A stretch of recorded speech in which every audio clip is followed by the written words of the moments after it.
I talked a little bit about the Groyperification of the right, sort of like the right as an institution coming to terms with the fact that their young supporter base is pretty much entirely built from neo-Nazis, or at least people who are like, kind of in line with them. And this came to a head with a video tweet put out by the head of the Heritage Foundation. Can somebody find me that, please? By the way, where he essentially said that he was still epic best friends with Tucker Carlson, even after Tucker Carlson had an amicable interview with Nick Fuentes. Now, Tucker Carlson and Nick Fuentes both more or less say and believe the same stuff, just to different audiences. There's a tonal difference, but the gist of it is still aggressively like Nazi aligned, I mean, sometimes even Fuentes dog whistles. It really depends on who he's trying to appeal to at that at that point in time. Thank you. So Kevin Roberts, head of the Heritage Foundation, put out a video where he essentially said, I disavow Nick Fuentes, but we're not going to lay cancel Tucker Carlson like a bunch of woke tards just because he's friends with a neo-Nazi. That's essentially the video, right? And from this, he's gotten a bunch of criticism from the neocons and like Zionist right on the right? So a bunch of people, the Heritage Foundation used to be neocon aligned. They only got radically right-wing in the past 4 or 5 years as a response to the failures of Trump's first administration. They didn't get as much power, they didn't get as much done as they wanted, so they had to radicalize. They had to make themselves louder, So like 3 people. Here's the thing, Signor Pirulito, if that actually is your real name, and I can only assume that it is. Most of the leadership positions in the Republican Party and associated groups that were not directly appointed by Donald Trump are neocons. Most Republicans in the Senate and the House are neocons. Most of the people at the Heritage Foundation, those who weren't appointed in the past 4 or 5 years, are neocons. Neocons historically have always been willing to work with radical far-right people to achieve their pro-corporate agenda. That's what they're doing with Trump, Most of them aren't MAGA in the sense that they're not like Marjorie Taylor Greene or Boebert or Gates or whatever. They're neocons who are like, okay, rhetorical styles change as long as we're pro-corporate, whatever, But those people still want to think of themselves as being in charge.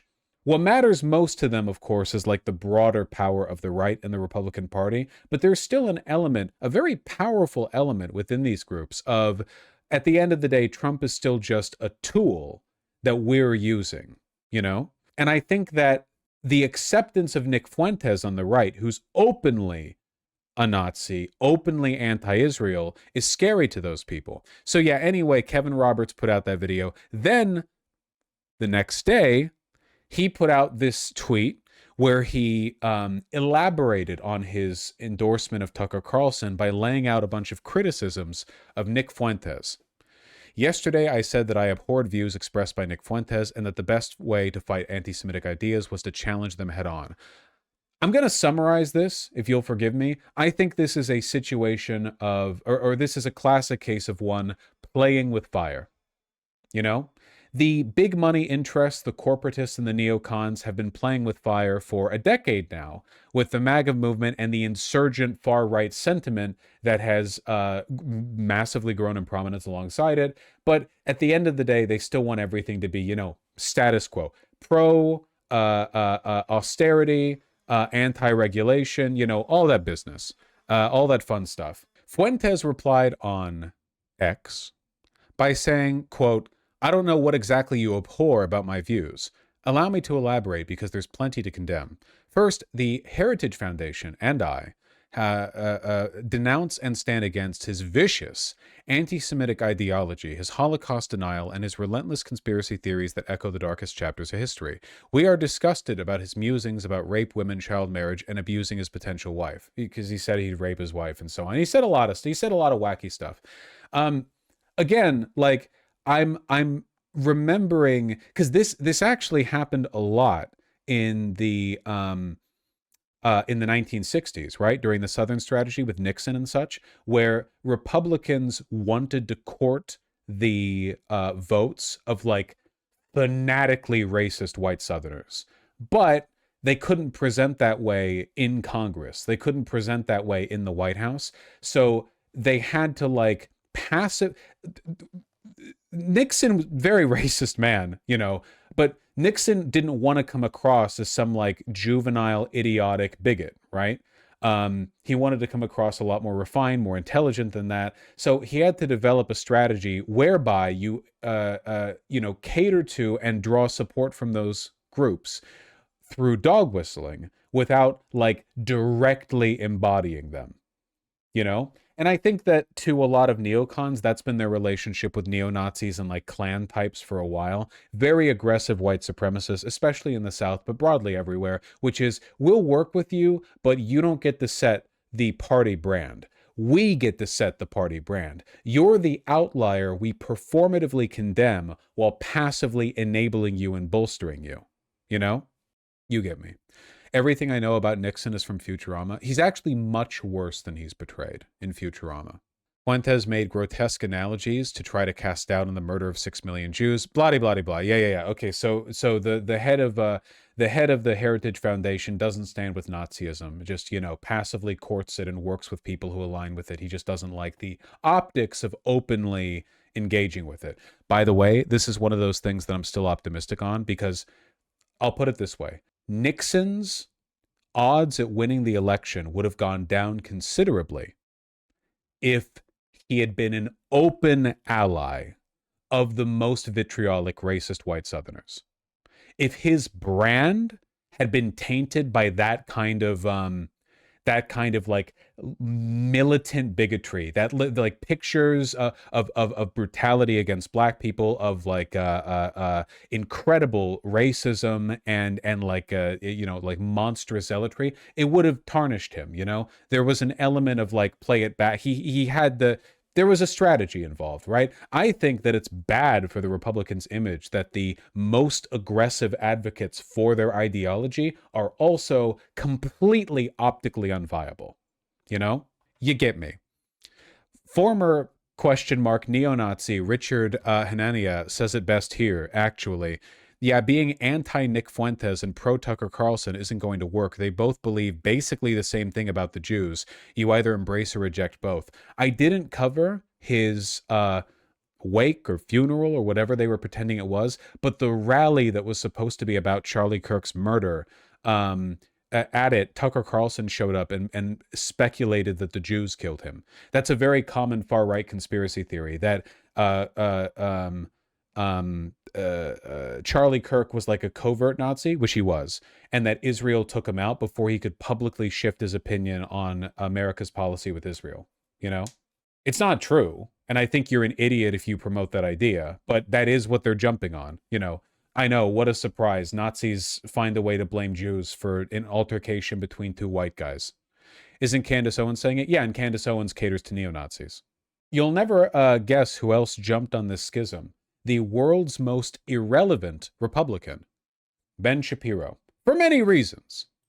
By the way, the brand is outdated, and you can't be like a nasally voiced Jewish guy if you want to appeal to the modern wave of the right. I'm sorry, they don't like Israel, and they don't like Jewish people. So Ben Shapiro says no to the Gropers, no to cowards like Tucker Carlson who normalize their trash, no to those who champion them, no to demoralization, no to bigotry, so on and so forth. This has 16,000 comments. If I scrolled down, it would all be happy merchant posting. I did want to see a bit of it, though. Hey, folks, I want to do something different on today's show. We're going to cover one topic in depth. Ooh. That topic is, I think, the most important thing happening in the country. It was a hot topic last week, but I wanted to take some time to really gather my thoughts and speak on it in coherent fashion, holistic fashion. That topic is the fragmentation of the political right.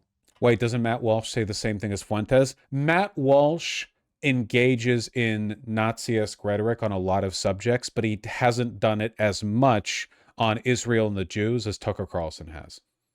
But yes, Matt Walsh, and to a slightly lesser extent, Michael Knowles. But their antagonism is more directed along racial and gender lines, you know? But in terms of their like affect, yeah, for sure. That fragmentation is being caused purposefully by a splinter faction of people led by a young man named Nick Fuentes. They call themselves the Gropers. They are white supremacists. They hate women, Jews, Hindus, many types of Christians, brown people of a wide variety of backgrounds, blacks, America's foreign policy, and America's Constitution. Of course, Ben agrees with literally every one of these positions. Every single one individually you could break down, and Ben Shapiro shares it.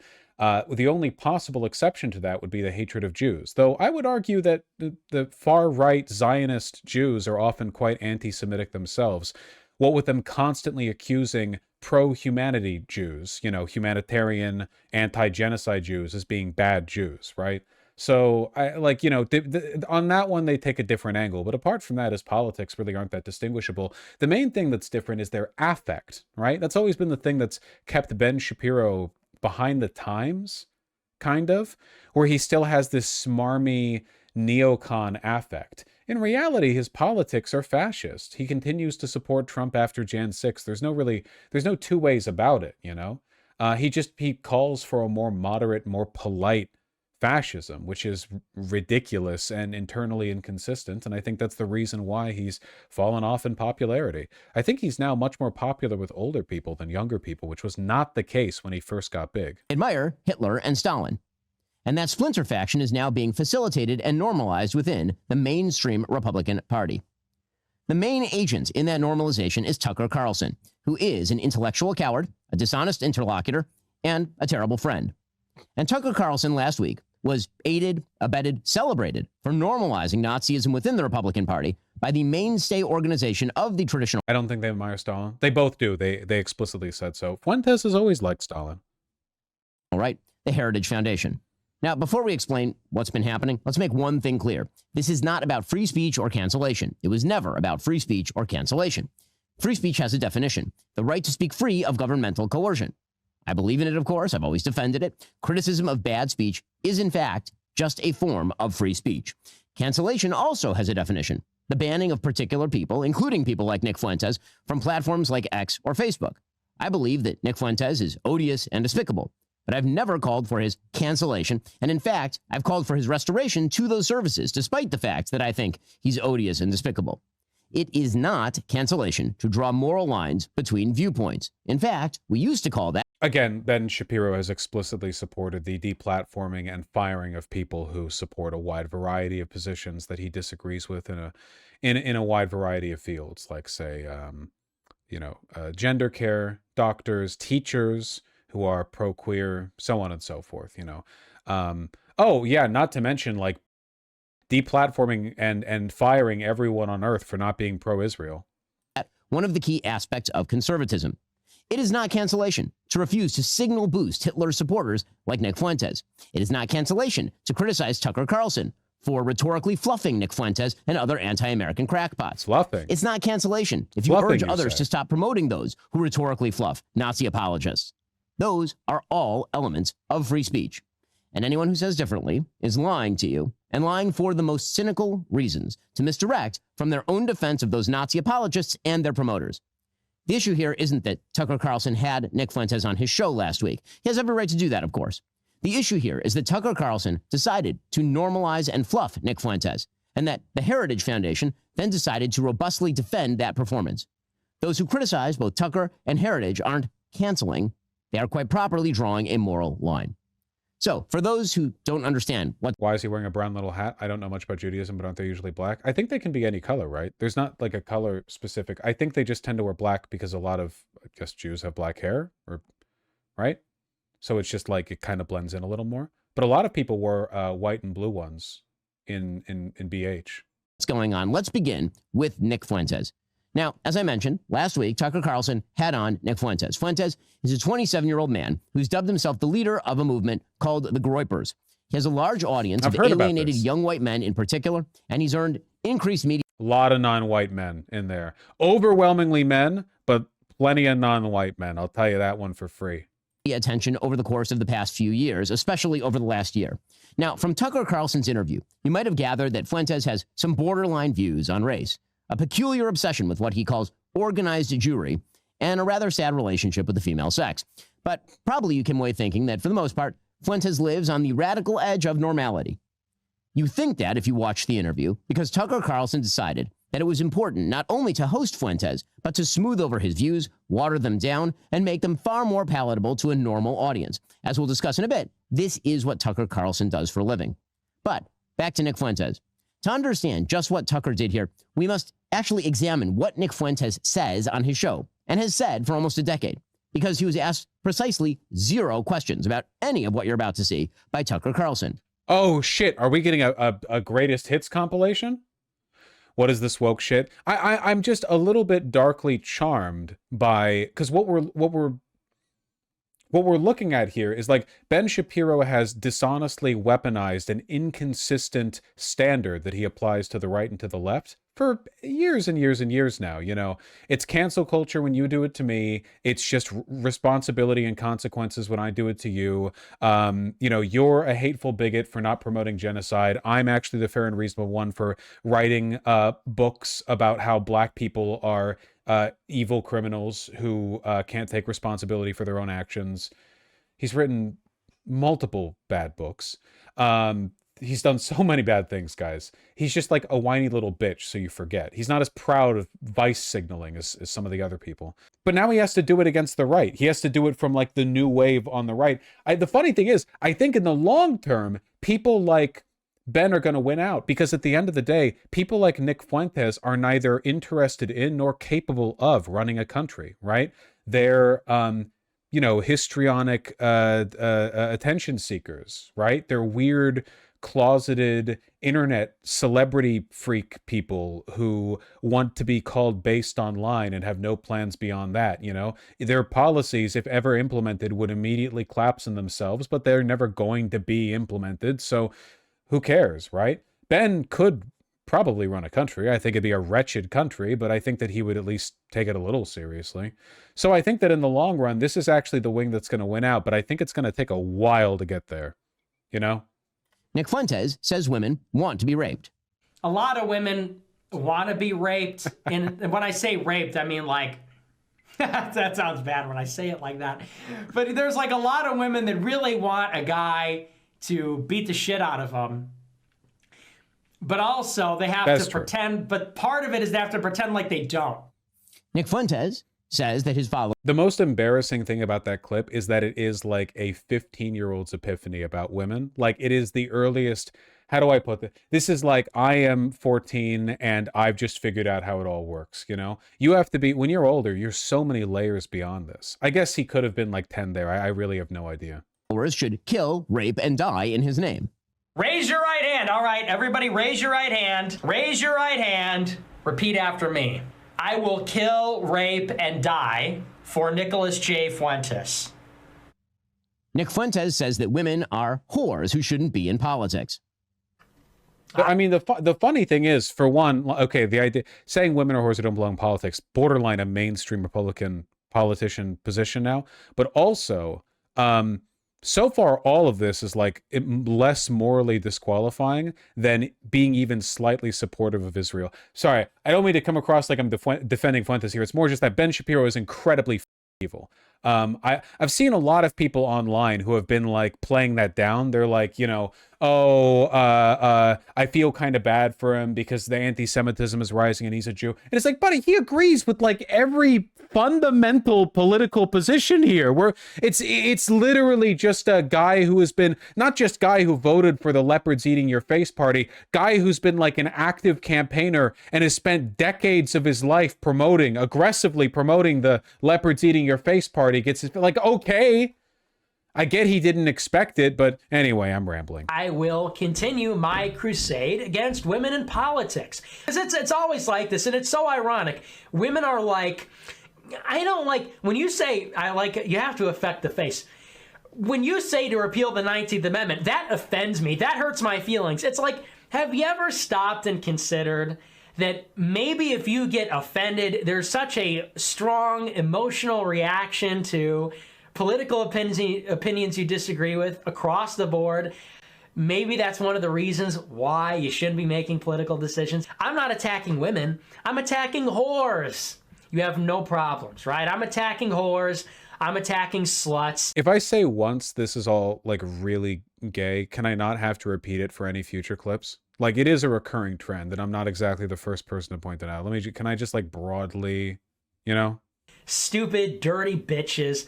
Hate Nick those. Fuentes says that Jim Crow was actually better for black people. It was better for them too, number one, but number two, who cares? Who cares? You know, enough with the Jim Crow stuff. Who cares? Oh, they had to drink out of a different water fountain. Big deal. Oh no, they had to go to a different school. Their water fountain in that famous picture was worse. Who cares? Grow up, drink out of the water fountain. It's water, it's the same. You know, and, you know, even if it was bad, who cares? Who cares? It's better. It's better in general. We all agree it was better for them. It's better. If he had just been born in Brooklyn, he could have been the next come town. You know? This is just an environmental thing. It's just the friend group that he grew up with or whatever. If he had been in the right environment, he could have been prodigal. What is that accent? I don't know why he talks the way he does. He does have a very distinct like a nasally or like a you know. I don't know if that's like a him thing or a neighborhood thing. I have no idea. Better for us, better in general. Nick Fuentes says that white people are justified in being racist.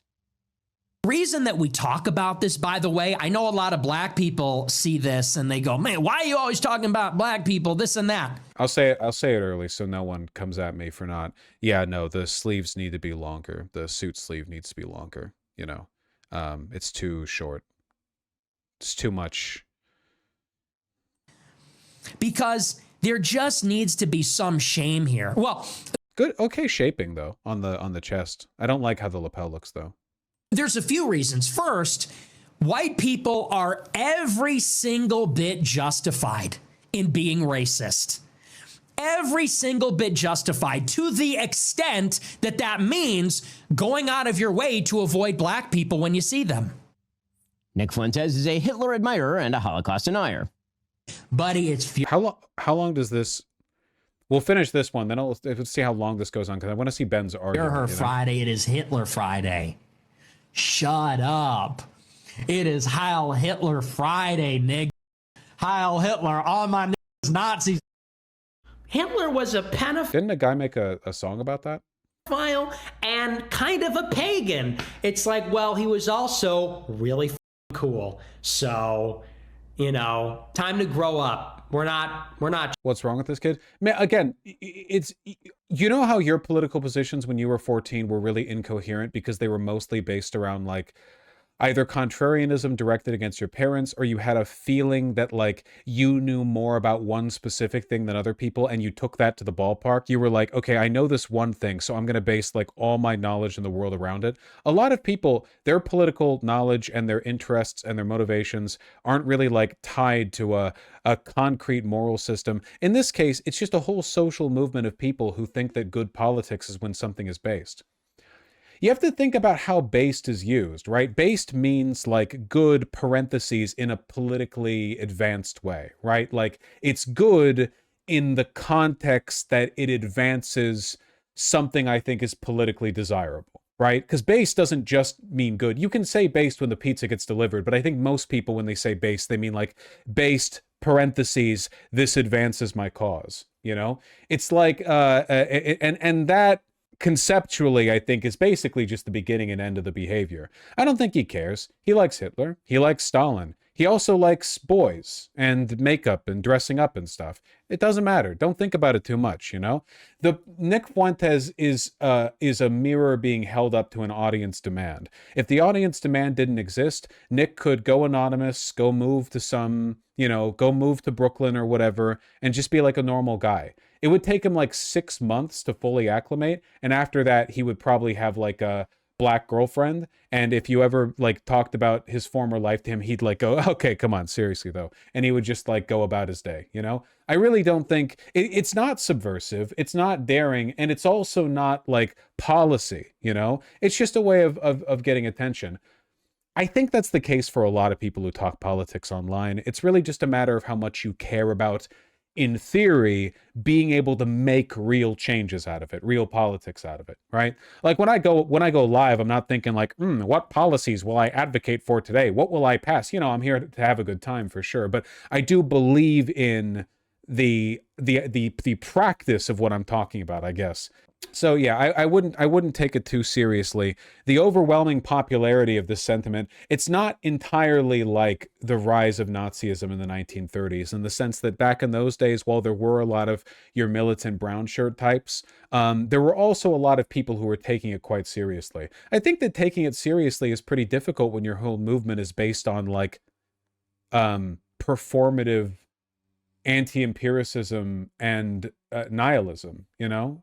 I guess I just don't expect much from a political movement whose anthem song right now is Kanye West's N-word Heil Hitler. Like a bunch of black guys, the music video, like a bunch of black guys, you know, and then a bunch of white Nazis who hate black guys who are like, yeah, this is based. This is going to save America. Not going to lie, it's low-key a banger. Finally, enough time has passed that we can acknowledge that Kanye is back in his golden arc. He's coming back. It's like a 2-hump camel, baby. Children anymore. Am I right? Am I right? Am I right, boys? Am I right? Let's go. He's back. He was also really f***ing cool. It doesn't really sound correct to me. Wait a second. All right, this goes on forever. Ben. Threat to Israel's hegemony. God. That's why domain. Honest. My father spent a lot of time. It's here, and you get it back. Difficult questions of the president. Hi, Ben. Of that dictatorship. I forgot I was watching a Ben video. Am I? The interview I'm not watching a Ben video. is limited because Maduro is. You can identify where Venezuela is on a map. There is, I've got 4 draft. But he will grill Ted Cruz about the population of Iran. Tucker Carlson will have on Vladimir Putin's evil anti-American mouthpiece, Alexander Dugin, and then praise him. Alexander Dugin is a 62-year-old Russian academic philosopher. He spent his life in Moscow. He was that they were going to have to handle. They went in with no plan for that. Tuesday. This. The whole thing is a clip show, man. Holy Elon got mad. Elon got mad. He's shutting us down. Did Ben run out of ideas? No, what Ben is talking about here is fundamentally correct. These people are hypocritical, anti-Semitic, anti-America, so and they're bigots and so on and so forth. And my point isn't just that Ben's a hypocrite because he himself is also a bigot, even though he is, right? I guess my point is more like, I don't know, it's just, don't you think it's interesting, the schism? It's been broiling for a while, right? Especially since Candace Owens left the Daily Wire in a feud with over anti-Semitism with Ben Shapiro, and then went on to make a very popular podcast where she talks about, I don't know, psychic energy waves and French incest president children. I don't know. She's insane. Well, she pretends to be insane for her audience, at least, you know? Feel like it escalated post-Kirk dying. That's because Charlie Kirk was the biggest figure on the right who was popular with the neo-Nazi wing while still being aligned with the more traditional MAGA wing. And that was why he was so big, by the way. The stuff he was saying was radical enough that it appealed to the very far-right people. Yeah, he was their bridge. And now that that bridge is gone, I think more or less open war is broken out between the two sides. But it's a war being fought on social media. And on social media, the Nazi side is much louder. Vastly louder. So there's no competing with them. In terms of like public notoriety and, you know, who's going to win in the like count or whatever, it's easily going to be Candace, Fuentes, Tucker, whatever else. Yes, this is their Rubicon moment. Tucker's been an anti-Semite for years. I don't know why Ben's just bringing this up now. Well, notably, Tucker Carlson got openly anti-Semitic, or at least louder about being an anti-Semite, after getting dropped from Fox News. Why? Because Tucker Carlson is, and always was, a grifter who just says whatever appeals to the largest population. That's it. And he recognized correctly, or maybe his handlers recognized, that if you're going to work online outside the auspices of like Fox News or whatever, you might as well, you know, play with the farthest right people. They're the best audience base. Alex Jones figured this out ages ago, you know? It's not new. It's not particularly groundbreaking. Yeah, he read the room. But it won't last long. At least, in my opinion, it won't. I don't think it's sustainable. If for no other reason than because like the power the right has held for such a long time has been built largely on, their corporate collusion, lots and lots and lots and lots of money flowing into the right in these like organized ways to promote their own agenda, their own interests. And I don't think they're as capable of doing that if everyone running their orgs is an insane grifter. You need principled people. You need bureaucrats. Have you seen the stuff that Kash Patel has been up to lately? This deserves its own segment, but like, he's been using state-funded private jets to get everywhere. He used it to go see his girlfriend, his like Russian state asset girlfriend, or was it Israel state asset? I can't remember. Do a show in like Florida, and then he fired a guy who was critical of his use of the jet, and then flew around, and he's like blocked people from investigating his use of the jet and shut down. It's like insane. Like all these people are so self-interested they can't build a Nazi Germany. Like, do you think Fuentes would want to be in an office doing any of this? Like they're like fastidiously organizing the necessary political and financial assets required to like orchestrate a big no.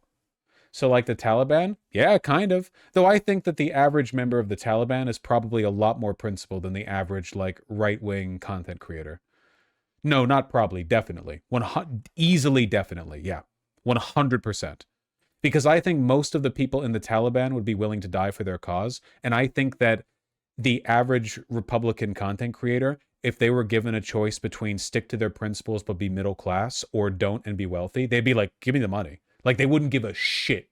They would drop it like that. I think a lot of the people in the Taliban would be willing to like actually fight it out. I mean, they did literally fight it out, so. Hitler didn't have to pay his brown shirts. They all volunteered to be thugs for free. The modern Trump admin can't even trust ICE to show up to work without a big bonus and paychecks. That's a good point. That is a good point. Anyway, that was a lot of info. If you go to timestamp 3030, Ben talks about feud with... Oh, is this the video? 3030? 3030. Okay. I'll listen for a second, but to be honest... Most of us who oppose those vile ideas have every right to call him that. There's one other element here that's even darker if possible. Tucker Carlson preys on the friendship he proclaims with others, and then he knifes them directly between the shoulder blades when convenient for him. Tucker Carlson is, in short, a terrible friend. Tucker Carlson was supposedly Charlie Kirk's friend. Charlie believed that Nick Fuentes was vermin. That's a direct quote. He believed that because Nick Fuentes dedicated his life to destroying Charlie Kirk and TPUSA from the inside. In fact, here's Nick Fuentes describing Charlie Kirk the month before Charlie was murdered. Charlie Kirk cannot call himself a Christian anymore. Sorry, you forfeited that. I do not want to hear, and you cannot allow Charlie Kirk to go to one more public event, one more question and answer, one more ask me anything, without being protested, without being shouted down, without being interrogated about this. This guy goes around from campus to campus in the most artificial and phony and fake way. And here is Nick Fuentes describing how he destroyed TPUSA from the inside. Whether he chooses to confront me or not, whether he has dignity and honor or not, it's just a matter of time. My ideas are already there. I've already impregnated your organization. I took Turning Point USA and I f***ed it. I took your organization, I took your baby, Turning Point USA, and I f***ed it. And I've been f***ing it. And that's why it's filled with Gropers. That's why your whole crew, that's why the people around you, that's why your chapter presidents, that's why your attendees, they're all Gropers. And here's Nick Fuentes calling Charlie Kirk unpatriotic and talking about how he's a retarded idiot and saying all firepower should be focused on Charlie Kirk. I think a lot of people are starting to find out Charlie Kirk is not the patriot that he says he is. And so I look at what happened last night and I think to myself, this is totally a doable operation. You know, Charlie Kirk in the grand scheme of things is just some retarded idiot. The dog is terrified. I had to go upstairs and reassure him because I'm screaming at my stream. When he's right, he's right. My screen calling Charlie Kirk a bitch and everything. The contrast could not be more clear. Charlie Kirk is a totally unexceptional human being. A moral struggle that's happening on the higher dimension, right? which is Christ versus the devil. Who does Charlie Kirk serve? You know, is he really a Christian? Is he really Christ-like when he supports foreign wars and Israel and all this? Look at the people he's taking money from. You know, so the guy's a fake Christian. The guy's not a patriot. He hates our country. He's un-American. Let's focus all our firepower on Charlie Kirk. Why are we doing this? It's because Charlie Kirk is a fake patriot, a fake Christian, and he hates his people. 2028 is going to be Hakeem Jeffries versus a guy who talks like this. And 80% of the Gen Zers who are voting entirely off of who gets more AIPAC funding are going to side with him. Anti-white. This is our angle. Nick Fuentes despised Charlie Kirk. And for good reason, because Charlie Kirk actually opposed Nick's evil program. Here's what Charlie Kirk had to say about Nick Fuentes' agenda. But if you go back to the original... Yeah, I know about the TPUSA Nick Fuentes beef. You know, I'm not five. I remember.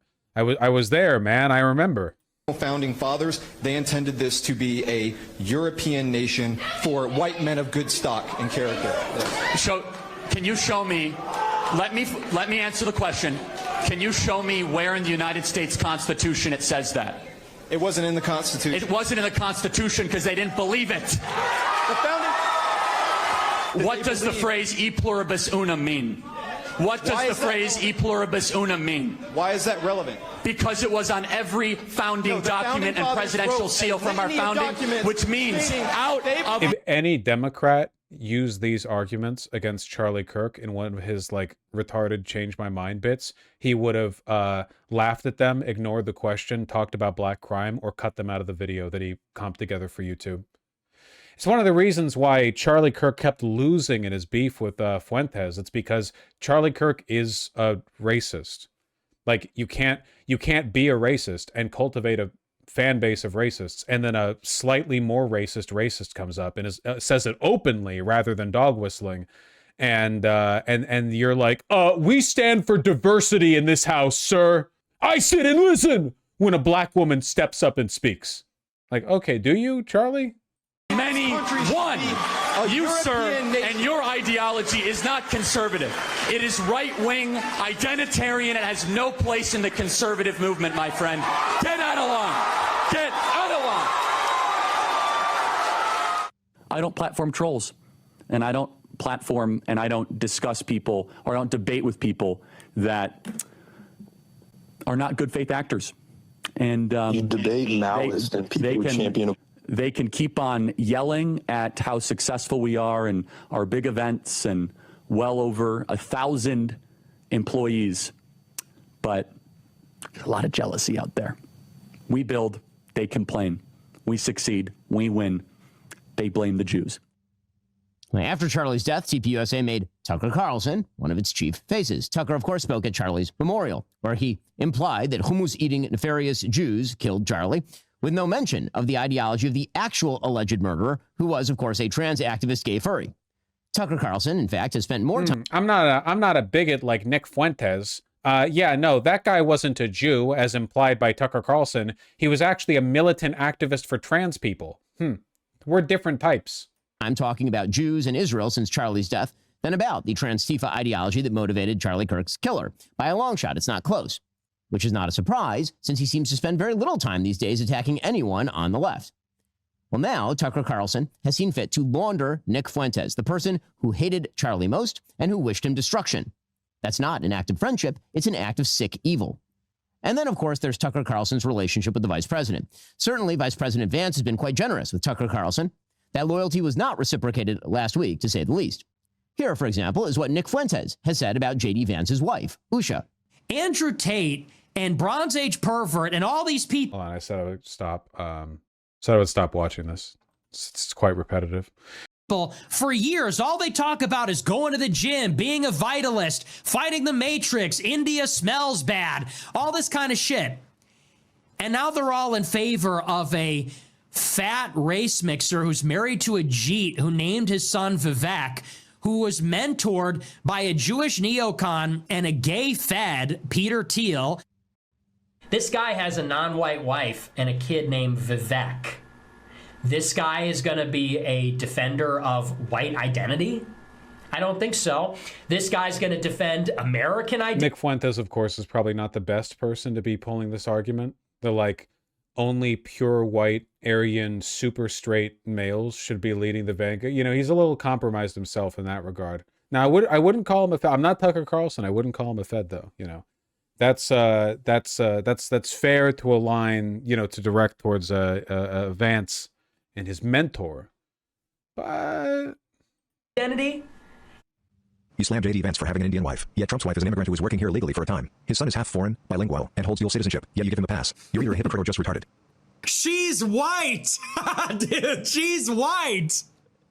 If we had millions of Slovenian supermodels, we're playing. I'm just saying we're playing it a little loose with white with that one. I mean, listen, okay. There's a reason Fuentes would be interested in promoting the unique white identitarian broad definition of whiteness. I understand it's a self-interested thing, but yeah. Immigrating to America, I don't think we'd have a big problem with it. Tucker Carlson had on Nick Fuentes and did not ask him a single question about any of this. He just brought him on to launder his ugly ideas and make him more popular. Okay, no, we're done with this. Jesus Christ.